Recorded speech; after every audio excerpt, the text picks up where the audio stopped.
열왕기 19장의 내용은 어제 우리가 18장에서 보셨던 것처럼 아수르가 이제 유다를 침범해 와서 아주 모욕하고 포위를 하고 성을 포위하면서 아주 모욕하며 하나님을 모욕하고 이스라엘 백성들을 모욕해서 그 나라를 점령하겠다고 했던 그러한 때에 히스기야가 이제 그 이야기를 들었습니다. 이때 왕이 히스기야라고 하는 거죠. 그 왕이 이제 그 모욕적인 말을 듣고 옷을 찢고 굵은 배를 두르고, 이 표현은 이제 절망적인 표현이죠. 어떻게 할 방법이 없어서 옷을 찢고 배옷을 입고, 그리고 이제 방법이 없으니까 어디로 가요? 하나님 전에 들어갔다는 거죠. 성전에 가서 하나님 앞에 이제 기도를 하면서 뭔 방법을 찾냐면 이사야에게 사람들을 보내죠. 이 히스기야 시대 때의 선지자 활동했던 사람이 바로 이사야라고 하는 거죠. 이사야서에도 이런 내용들이 좀 나오는데, 그래서 이사야에게 보내서 히스기야가 자기 나라를 모욕하고 하나님마저도 모욕했던 그 상황을 사자들을 통해서 이사야에게 알립니다. 그러면서 이렇게 표현해요. 아이를 낳을 때가 되었지만 해살할 힘이 없다. 너무 절망적이다 하는 거죠. 그러면서 이제 하나님을 비방하고 우리 민족을 이렇게 어렵게 만들었는데 하나님도 그걸 들으셨을 거 아니냐. 그러니 하나님 앞에 도움을 청하라. 이제 이렇게 기도를 해달라고 이사야에게 사람을 보내죠. 그랬더니 이제 이사야가 그들에게 이제 답을 주는 내용이 바로 이런 내용입니다. 6절에 이사야가 그들에게 이르되 너희는 너의 주에게 이렇게 말하라. 히스기야에게 이렇게 말하라는 거죠.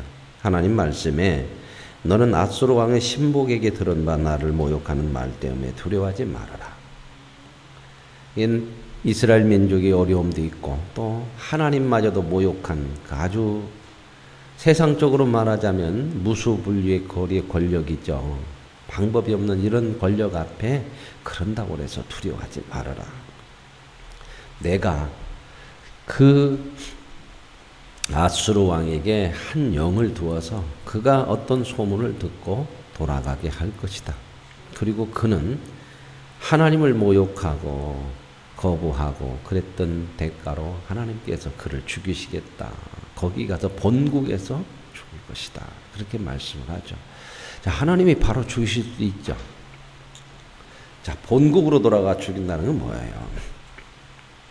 하나님이 그 나라마저도 다 섭리하고 다스리고 있다는 거죠. 하나님은 교회나 이스라엘 민족만을 위한 하나님이 아니라 온 세상의 주라고 하는 겁니다. 이제 그런 표현들을 이런 일들을 통해서 보여주는 건데, 이건 하나님의 계획 속에 있다. 그런 얘기죠. 그래서 이제 이 이야기를 이제 듣게 되는데, 여기 8절에 보면 장면이 바뀌어서 납작이라고 하는 사람이 누구냐면 이 아수르의 사자죠. 그래서 아주 모욕을 했던 사람 아닙니까? 이 사람이 이제 다시 돌아가서 보니까 림나에로 가니까 림나에 이제 자기 왕이 있어야 되는데 왕이 거기서 떠나서 나기스에서 이제 떠나서 나기스에 있다가 림나로 떠났다는 이야기가 들어요. 그래서 이제 급히 이 장군이 이제 왕이 가 있는 림나로 가서 전쟁을 해요. 근데 이게 역사적으로 어떤 얘기냐면 애굽에서 이제 세력을 펼치려고 이제 올라오게 되는 거죠. 그러니까 이제 예루살렘을 이 유다를 공격해서 점령하는 것보다 더 큰 문제가 애굽의 세력을 막는 거야. 왜냐하면 이 중동 세계의 패권을 잡으려면 이 애굽을 눌러야 되거든요.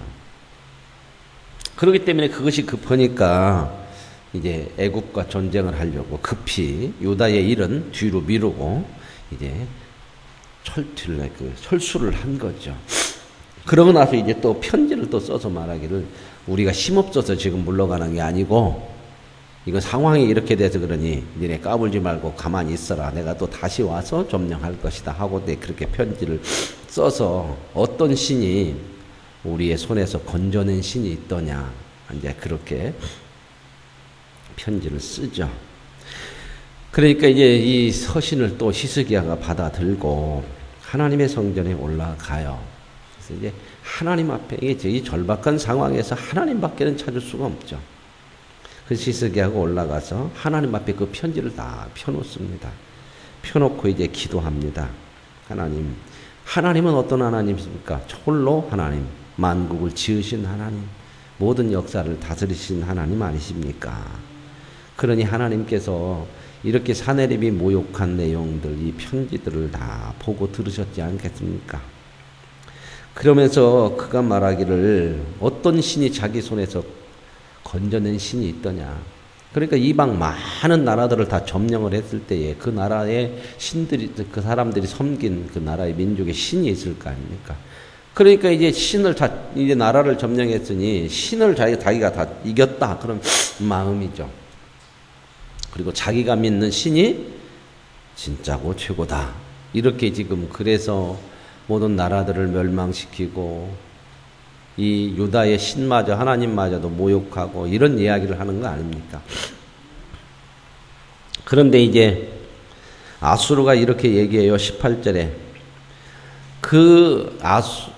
아수르가 아니라 히스기야가 이렇게 얘기를 합니다. 아수르 왕이 이야기한 여러 나라를 지켰던 신들을 자기가 다 나라들을 점령함으로 그 신들이 다 거짓이고 그 신들은 힘이 없다는 것을 이렇게 이야기하지만 하나님은 어떤 분이냐?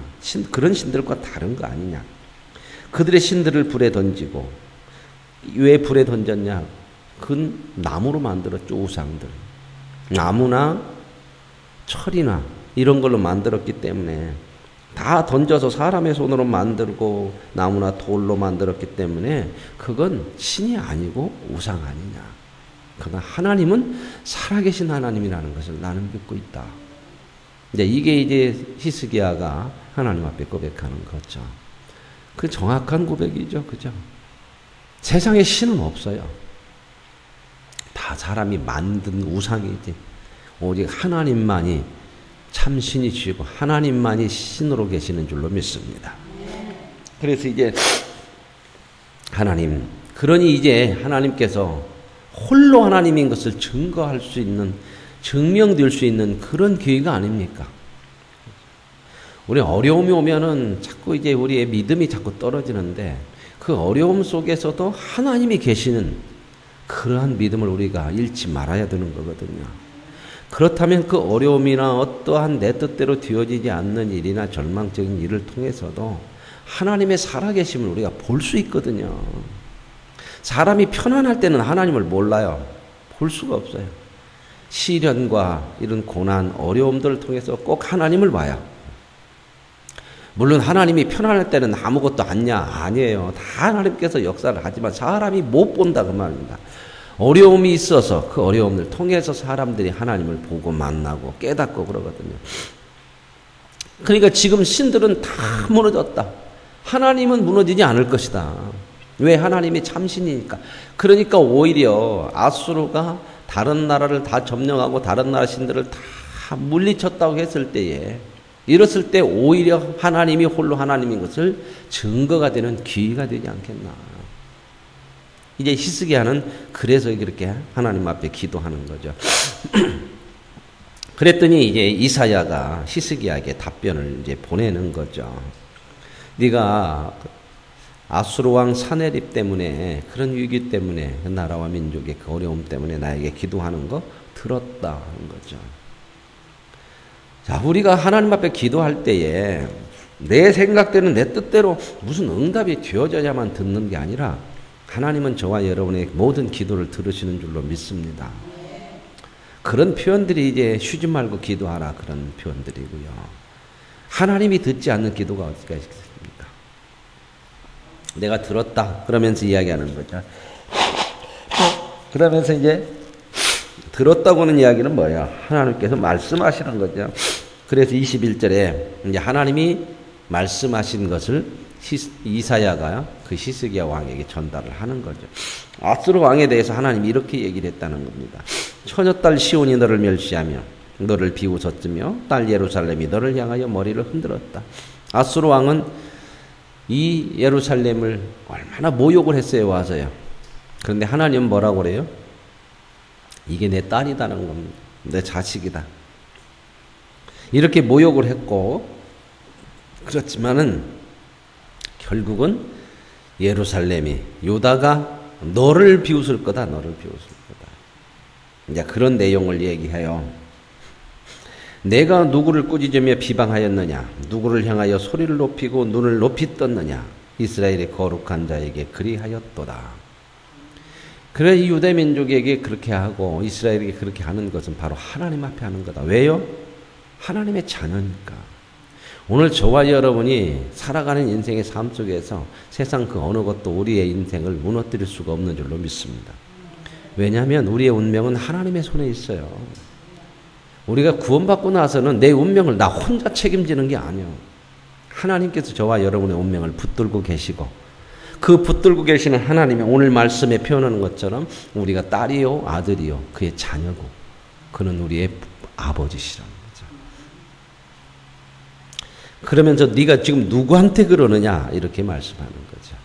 이제 뒤에 가서 보면 하나님의 열심히 이 일을 이루신다. 누구에게 여러분 최고 열심이에요? 네?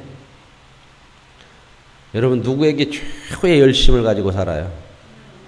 자식이죠, 자식. 자식에게만큼 부모 열심히 있는 게 어디가 있어요? 하나님이 그 말씀 하시는 거예요. 내가 너를 어떻게 생각하는 줄 아느냐? 내가 너를 위해서 내 열심을 다한다. 하나님의 열심이 다 이루어 가셔요. 그분의 열심히 예수 그리스도를 우리에게 주시기까지도 하시고요. 저와 여러분을 죄인의 자리에서 건지셔서 자녀 삼으시고 오늘 또 하나님의 열심으로 저와 여러분을 인도하시는 줄로 믿습니다. 그 일을 이루신다는 거예요. 하나님의 열심. 네가 누구한테 그랬느냐? 그러면서 내가 사자들을 통해서 주를 비방하고 많은 병거를 거느리고 많은 여러 산 꼭대기 올라가면 네바논 깊은 곳에 이르러 높은 백향목 아름다운 잣나무, 이런 표현은 뭐냐면 네가 병거를 거느리고 많은 나라들을 점령하고 내가 가장 금은 곳에 들어가며 그의 동산의 숲단 숲풀이래. 그러면서 이제 점점점 세력이 켜지니까 내가 어디까지 갈 수 있겠느냐? 다 내가 점령할 거다. 너 지금 그러는데. 그러면서 24절에 내가 땅을 파서 이방의 물을 마셨고 나의 발바닥으로 애굽의 모든 강들을 말렸노라 하였도다. 내가 그게 어느 곳이나 발바닥으로 밟는 것은 다 내 것이되고 애국까지도 내가 다 점령할 것이다. 지금 이렇게 한다는 거죠. 이 아수르가. 그러니까 이제 25절 하나님 말씀하는 거, 내가 듣지 못하였느냐. 이 일은 내가 태초부터 계획하고 준비한 일이다. 너는 지금 네가 다 한다고지. 지금 아수르 왕을 향해서 그러는 거. 네가 점점 힘이 세지니까 어느 나라든지 다 점령할 수 있다고 그러는데 그건 네가 하는 것이 아니고 내가 태초부터 하나님이 계획하신 대로 되어지는 거다. 그러니까 이게 참 믿음이라고 하는 것은 이 모든 일이 하나님께서 주관하시고 하나님 뜻대로 된다는 것을 아는 자들이고요. 믿음이 없으면 이게 자기 생각대로 다 하는 것이고 되어지는 것이라고 사는 삶이 너무 다른 거예요. 이게 믿음으로 산다고 하는 것은 교회를 다니는 정도가 아니라 인생이 달린 문제란 말입니다. 뭔 교회에서 뭐 조금 하고 기도하고 뭘 구제하고 이 정도가 아니고 그 사람의 인생 자체가 달린 것이 신앙이에요. 하나님을 모르면 인생은 헛된 거예요. 어떻게 살아도 그 인생을 뭐라고 그래요? 집 나간 아들처럼 방탕한 거예요. 근데 사람들은 내가 사는 방식으로 살면 잘 사는 것이라고 해요. 내가 좀 착하게 살면 다 사는 것이라고 생각해요. 아닙니다. 그래서 이 일은 내가 태초부터 행하고 옛날부터 정한 바라. 하나님의 계획 속에서 되어지는 거다. 그래서 내가 이제 이루어서 너로 견고한 성들을 멸하여 무너진 물더기가 되게 함이니라. 이렇게 되는 것도 내가 계획 속에서 이루어가는 거지 네 뜻을 이루는 게 아니라는 겁니다. 그러면서 이제 내 거처와 내 출입과 내가 내게 행한 분노를 내가 다 아노니. 그런데도 네가 이렇게 잘못 알고 하나님마저도 모욕하고 내가 다 한다. 그래서 어떻게 해요? 내 분노와 내 교만한 말이 내 귀에 들렸으므로 내가 너를 코를 꿰갖고 자갈을 매서 끌고 가. 뭐처럼? 짐승처럼. 하나님을 모르면 짐승과 같아요. 결국 이렇게 살아요. 하나님이 그렇게 꿰고 가잖아. 세상의 심판이 하나님으로 된다고 그러죠. 하나님 모르고 살면 이렇게 무지하고, 얼마나 무지해요. 내가 다 하는 것 같아요. 근데 그걸 뭐라고 그래요? 무지라고 그래요. 무지. 우리가 믿음을 갖지 못하고서는 절대적으로 하나님을 알 수가 없어요. 그러니 무지한 거죠. 무지하니까 자기 생각대로 사는 거야. 하나님 없이 사는 거예요. 오늘 저와 여러분 이런 자리에서 하나님께서 건져내셔서 지혜를 주셨고 하나님을 알 수 있는 믿음의 은혜를 주신 줄로 믿습니다. 하나님을 알고 사는 것이 이게 복이에요. 그래서 이제 너한테 내가 보일 징조도 하나 보여줄 것인데, 금년에는 스스로 자는 것 먹고 내년에는 그것에서 거한 것을 먹고 제3년에는 심고 거두며, 뭐 지금 전쟁하는 통에 금년에는 전쟁을 뭐 농사를 짓겠습니까? 이런 일들이 있지만 제3년 되면 다시 농사를 짓고 뭐요? 회복된다는 겁니다. 유다 족속 중에서 피하고 남은 자가 다시 아래로 뿌리를 내리고 위로 열매를. 아수르는 무너져도 아수르가 모욕한 유다 족속은 어떻게 해요? 남겨져서 뿌리를 내리고 또 서간. 왜요? 하나님께서 붙들고 계시니까요. 영원한 하나님이 붙들지 않는 것은 영원한 것이 없어요. 당연한 거잖아요. 영원하지 않은 것에서 어떻게 영원한 것이 나와요? 이 무지라 사람들은 영혼도 없으면서 자기들의 한계가, 인간은 살면서 죽고 인간은 스스로 한계가 있다는 것을 스스로 알고 살거든요. 그러면서도 영원한 것들을 추구하고 있다고 하는 것이 얼마나 보죠. 하나님이 아니면 영원한 것은 나올 수 없어요. 인간이 노력한다고 해서 나오는 게 아니에요. 저와 여러분이 왜 영원히 살 수 있는 영생의 생명을 받느냐? 하나님과 관계가 됐기 때문에 그래요. 하나님으로부터 받기 때문에 그러지 우리가 노력해서 받는 것이 아니라. 그래서 하나님께서 그런 시련과 위기가 있지만 하나님의 백성인 유다는 망하지 않는다. 그에게 남은 자가 있고 남은 자를 통해서 뿌리를 내리고, 그래서 남은 자는 예루살렘에서 나올 것이요. 어디서 나와요? 예루살렘에서. 왜요? 하나님의 백성이니까. 이 땅에 남는 자는 누구요? 하나님의 백성만 남는 거예요. 피하는 자는 시온산에서 나오고, 다 이제 하나님의 백성이 여호와의 열심히 이 일을 이루리라. 하나님이 태초부터 계획하고 하나님이 섭리하셔서 하나님의 뜻대로 이루어 가시는 것이 이 우리가 사는 이 세상의 역사인 줄로 믿습니다. 그러므로 세상에 무슨 일이 일어나도요, 그것 때문에 우리 인생이 끝나는 일은 없다. 그 속에서 하나님께서 계획하신 것들을 보고 듣고 더 하나님을 아는 믿음이 되어서 더 담대하게 믿음으로 우리에게 주어진 삶을 살아갈 수 있는 은혜가 있기를 원합니다. 그러므로 하나님이 아수르 왕을 가르쳐 이 성을 멸망시키지 못할 것이다. 그리고 오던 길로 돌아갈 것이다. 이 일은 왜 이러느냐? 여기 보면 이런 얘기 나와요. 34절에 내가 나와 나의 종 다윗을 위하여 이 성을 보호하여 구원하리라 하셨나이다. 뭐 때문에 이렇게 하나님 하신다고요? 나와 나의 종 다윗을 위하여 이 성을 보호하리라 구원하리라. 이건 하나님을 위한 일이도 되고 그러죠. 당연히 그렇죠. 여러분 얼마나 우리가 이게 복된 인생인 줄 아세요? 저와 여러분의 인생이 실패하면 누가 실패하는 거다? 그러니 하나님이 목숨 걸고, 이 표현하면 좀 이상하죠. 하나님 목숨 걸 필요도 없는데 좀 이해가 되도록 하나님이 목숨 걸고 이렇게 일을 이루어 가시고 우리들을 보호하신다니까요. 그래서 그 표현을 여호와 열심이라고 그래요. 그 표현을 또 뭐라고 그러냐면 마음을 다하고 목숨을 다하고 뜻을 다해 하나님 사랑하라. 이 얘기는 뭔 말이야? 내가 너를 그렇게 사랑하고 있다는 거야. 내가 목숨 걸고 너 사랑해. 그게 뭐예요? 예수를 십자가에 죽인 거 아닙니까? 생명 내놓고 우리 살리잖아요. 이게 하나님의 일이고요. 저와 여러분의 인생을 복되게 하는 것이 하나님의 일이에요. 그리고 또 하나 다윗을 위하여 하는 일이에요. 그러면 다윗을 위하여 하는 일이라면 이거 다윗 덕분에 우리가 산다 그 얘기가 아니요. 제가 지금 계속해서 믿음이 뭐냐고 하는 것을 지금 히브리서 11장에서도 말씀을 드리죠. 그리고 그 전에도 수없이 말씀드렸잖아요. 믿음이 뭐예요? 믿음은 내가 한 것이 없는데 결과를 받은 거예요. 그래서 뭐다? 믿음은 은혜다. 다윗을 위하여 그 말은 다윗이 하나님 앞에 받을 만해서 하나님이 약속을 하고 다윗의 왕조를 계속해서 영원히 이어가게 하겠다고 하는 것이 아니라 은혜로 다윗을 불러서 그 하나님의 은혜를 계속해서 다윗에게 이루어 주시겠다고 하는 거죠. 그러니까 다윗에게도 믿음으로, 다윗이 대단해서 다윗 덕분으로 그 말이 아니라 그 얘기가 이제 전부 창세기부터 나오는 얘기입니다. 아브라함을 통해서 믿음으로 아브라함은 이삭을 드리고, 그러죠?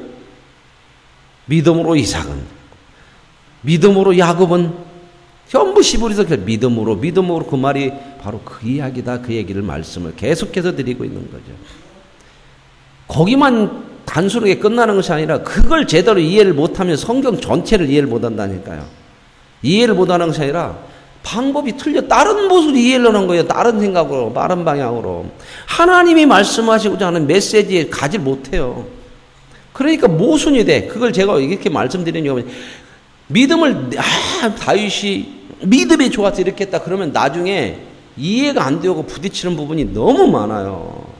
다윗이 믿음이 아닌 부분이 얼마나 많아요. 아브라함도 믿음이 아닌 부분도 너무 많고, 야곱 같은 경우는 믿음이라고 할 만한 게 하나도 없어. 그죠? 죽을 때의 그 지팡이 의지에 그거 위에 하나님 앞에 복 빌었다. 그것도 믿음입니까? 내 믿음이라고 하는 것으로 표현으로 보면 그게 무슨 믿음이냐. 그런 거야 아마 다 오지 왔는 사람이 어디가 있어. 자기 자식을 위해서 기도 않고 하는 사람이 어디 있어요. 그런 믿음을 얘기하는 게 아니라고. 계속해서 믿음으로. 야, 믿음이 좋은 사람들이구나. 그 얘기가 아니라고 얘기했죠. 믿음이 뭐냐를 얘기하는 게 히브리서 11장이다. 여기서도 그런 내용이에요.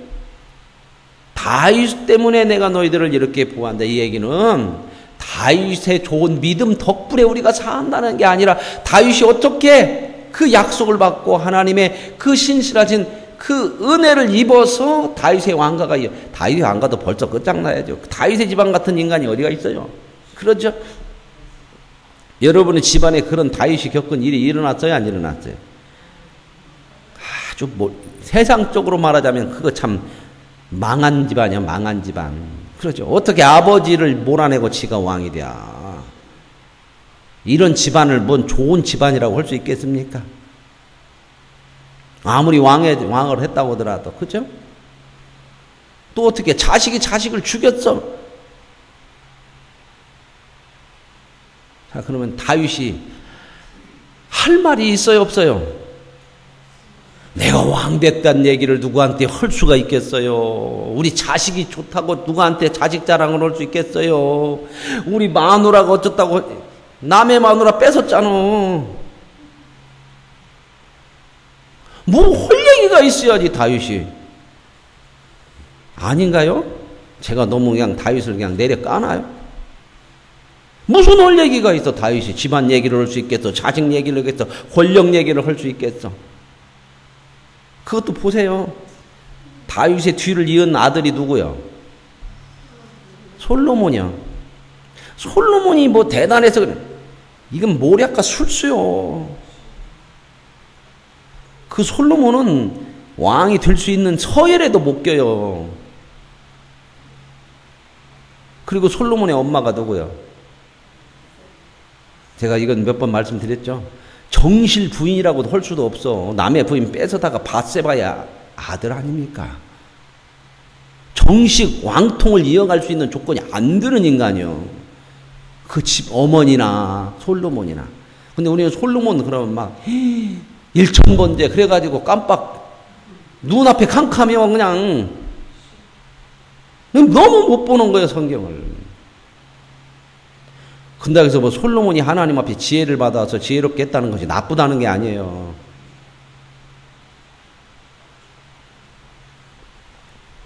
그런데 솔로몬이 왕이 되죠. 뭘로? 그걸 뭐라고 그래요? 믿음으로. 그렇게 붙일 수가 있지 않겠습니까? 11장에다 갖다가 솔로몬을 집어넣으면 솔로몬은 믿음으로 솔로몬은 왕위에 올랐고, 지가 좋아서 믿음으로 했어요? 아니죠. 엄마가 얼마나 나다노고 이게 몇 계략을 써가지고 술수를 써서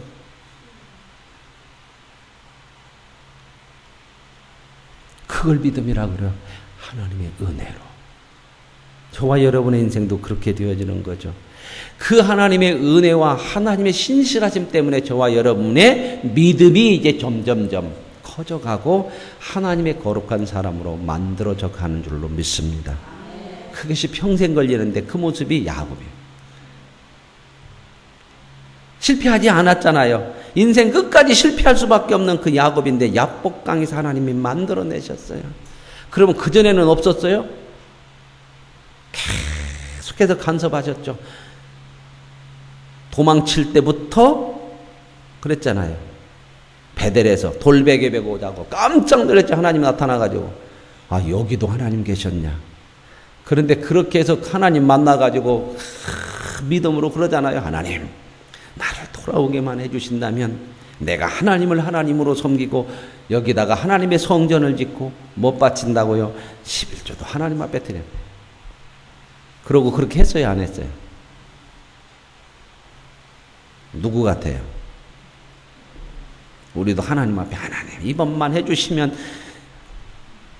말씀 듣고 나서 아멘 하고 나가면서 뭐 그런 마음이 있잖아. 하나님 이렇게 좀 살고 나가면서 살다 보면 언제 그랬냐. 주일날 와서 앉아있으면 지난주에는 무슨 말씀했어요? 몰라요. 그게 몇 년이요. 그런데도 우리가 이렇게 하나님 앞에 나올 수 있는 거, 하나님의 신실하심과 하나님의 열심히 저와 여러분의 인생을 붙들어 주시는 줄로 믿습니다. 그래서 믿음으로, 그 말이에요. 우리가 믿음으로 사는 거예요. 믿음으로 누구는 주일날 또 이렇게 나왔더라. 자격 있어 나온 게 아니요. 믿음으로 권사님은 또 여길날 주일날 또 나와서 앉아 계셨네. 한 주 동안 믿음으로 안 살았는데도 믿음으로 여기 앉아 계실 수 있는 자격이 되네. 하나님이 그래도 그 권사님의 하나님 되어주시는 것 때문에 믿음이라는 걸 아시겠습니까? 그 믿음으로 우리가 삽니다. 그리고 하나님이 우리를 그 믿음의 사람으로 온전히 만들어 내실 거예요. 오늘 이런 모습 통해서 이제 보여주시고, 그래서 진짜 이 아수르 왕이 돌아갔어요. 하나님께서 치셔가지고 18만 5천 명이 죽었다고 하잖아요.